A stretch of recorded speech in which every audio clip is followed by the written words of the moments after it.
I think there's also and this is a subject that I jump onto with the LGBT community as a whole, and kind of this concept of all these new words. Why are we using so many new words?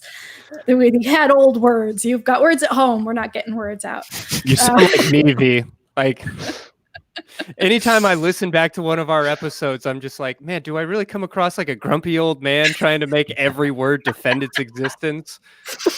Oh my goodness. No, I love the fact that we can say, hey, I'm a soft dom femboy switch kitten. And there's the community where people are like, that's awesome. Right? And I understand what you're trying to say in some weird way. I might not know exactly how you're using it, but I get the concept, and that's cool. And I think that from my experience with the kink community and kink theory, I suppose, as a whole, it is this concept of we are open to flexibility and diversity and including new things, whether that's new words or new kinds of people that we haven't met yet.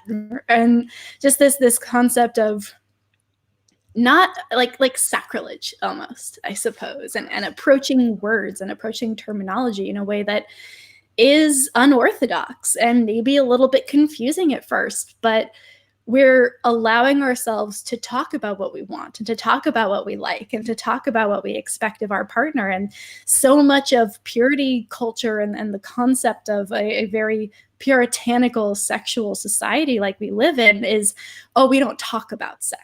Like, you're supposed to guess what I want, and it's supposed to be good the first time, and we're supposed to, get off in just this one way, or, it's this weird concept where it's a very important and huge part of not everybody's life, but a lot of people's lives, and we can't talk about it.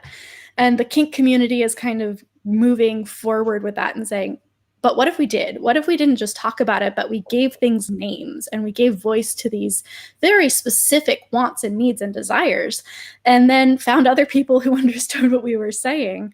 To me, I think that that's radical. I think that that's a radical act to create these terms and to create an expectation that I'm going to communicate what I want, and I'm going to expect not only to be heard, but to be listened to and respected for using these words.